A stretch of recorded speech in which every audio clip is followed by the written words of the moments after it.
पहले मैं आप सभी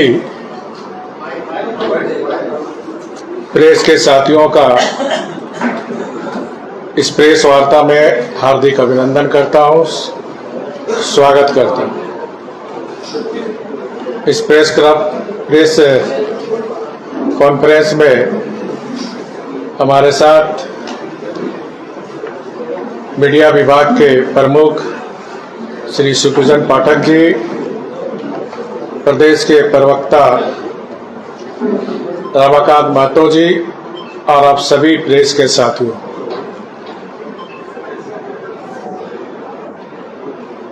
भारत का संविधान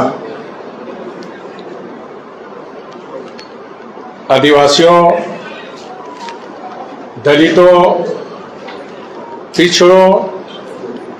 शोषितों और वंचितों को संवैधानिक अधिकार दिया है और उस अधिकार का पालन करना सरकार का कर्तव्य होता है। लेकिन वर्तमान में जो झारखंड की सरकार है, जेएमएम और कांग्रेस की सरकार,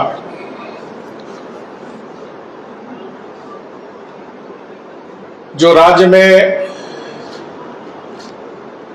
भाजपा सरकार में 2019 में पेशा कानून का प्रारूप बन चुका था और विभागों को मंतव्य के लिए सभी विभागों को भेजा गया था। इस बीच सरकार बदल गई और वर्तमान में जो झारखंड सरकार है, 2023 में फिर पेशा कानून को अधिसूचित किया, विभागों को मंतव्य के लिए भेजा गया और विभिन्न सामाजिक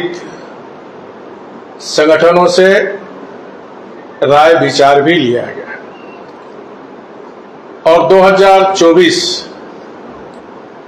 में सभी मंतव्य आने के बाद झारखंड नियमावली प्रारूप विधि विभाग को मंतव्य के लिए भेजा गया और तब से ये सरकार इस मामला को लटकाने और भटकाने में लगी।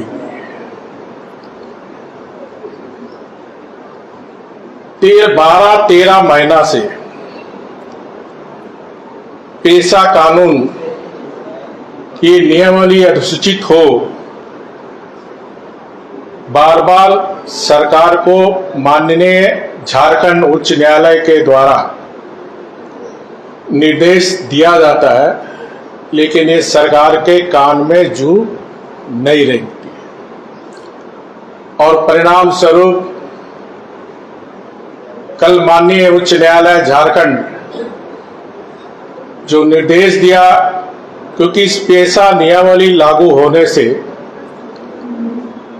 जो लघु खनिज निगम के अंतर्गत आने वाले जो भी लघु, वो सारे ग्राम प्रधान या फिर रूढ़िवादी व्यवस्था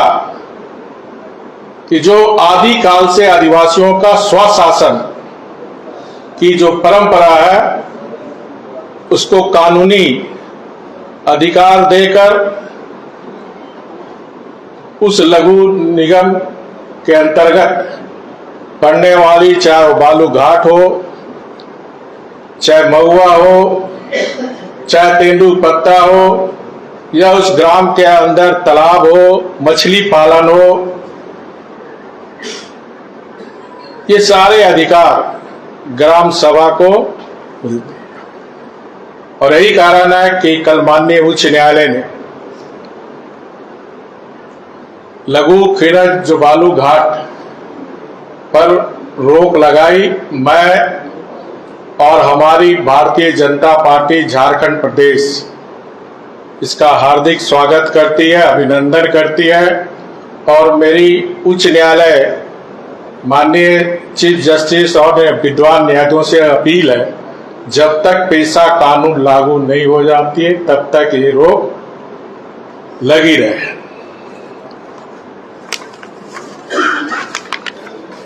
पेशा कानून नहीं लागू करने का सरकार की जो मंशा है, जिस तरह टाल मटोल कर रही है, मेरी समझ से ये जो हमारा झारखंड की संसाधन है, उस संसाधन को जो माफिया है उसको लूटने की छूट, और आप सब मीडिया के साथी, चाहे वो प्रिंटिंग मीडिया हो चाहे इलेक्ट्रॉनिक मीडिया के साथी, लगातार आप दिखाते हैं कि किस प्रकार अवैध बालू का धंधा पूरे राज्य में, किसी एक जिले में नहीं, पूरे राज्य में अवैध बालू का धंधा चल रहा है। और ये पेशा नियमावली लागू होने से लघु खनिज तथा बालू घाट इत्यादि की नीलामी शेड्यूल जिले में, ये जो हमारे ग्राम प्रधान या जनजाति प्रमुख को मिलता, उसका महत्वपूर्ण अधिकार से वंचित कर कांग्रेस जेएमएम की सरकार विगत 6 सालों से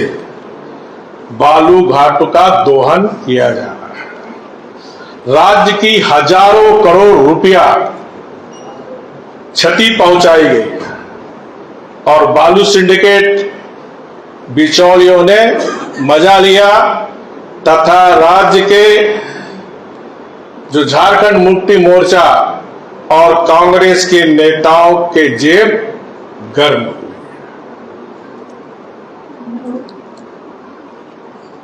अभी मामला में न्यायालय में होने के बावजूद भी न्यायालय के आदेश की अवहेलना करते हुए बालू घाट के नीलामी के लिए विज्ञापन निकालकर 2,000-3,000 करोड़ के राजस्व का लक्ष्य निर्धारित किया है। ये मैं आपके समाचार पत्र और मीडिया में जो बातें राज्य सरकार के द्वारा आई थी, उस बात को मैं आपको बताना चाहता हूं, ताकि पेशा नियमावली लागू ना कर अपने चाहते बालू सिंडिकेट को दिया जाए।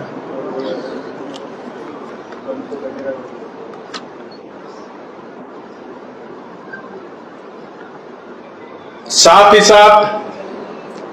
मेरी सरकार से मांग है कि 6 वर्षों में जो बालू घाटों का अवैध व्यापार से राज्य का राजस्व करोड़ की रुपये की हानि हुई, उसकी सीबीआई से जांच हो, क्योंकि प्रत्येक वर्ष 2,000-3,000 करोड़ रुपए अगर इस सरकार के द्वारा नीलामी की जाती तो आप सोचिए 6 वर्ष के अंदर हजारों करोड़ रुपए की राजस्व की चोरी हुई। ये किसके जेब में गया? किस नेता कांग्रेस जेएमएम के जेब में गया? किस बिचौलिया, किस सिंडिकेट के तहत गया? और इसलिए सरकार पारदर्शी ढंग से, मैं मांग करता हूं कि इसकी सीबीआई से जांच हो। दूसरा, जो संवैधानिक अधिकार 13वां संशोधन में, चाहे पंचायती राज अधिनियम हो चाहे स्थानीय निकाय के चुनाव हो, लगातार राज्य सरकार, चाहे पेशा नियमावली हो चाहे स्थानीय निकाय के चुनाव कराने और उनके अधिकार देने में कोई रुचि नहीं है। अगर स्थानीय निकाय के चुनाव होते तो शहरों का विकास होता, पेशा कानून लागू होता तो गांव का सर्वांगीण विकास होता। मैं सरकार में शामिल एक क्षेत्रीय पार्टी का पालकी ढोने वाले कांग्रेस पार्टी और इसके शहजादे राहुल गांधी से झारखंड की जनता पूछना चाहती है, आप संविधान की रक्षा करने के नाम पर जनता को गुमराह करने का काम कर रहे हैं और उसी संविधान के तहत झारखंड की जनजाति समाज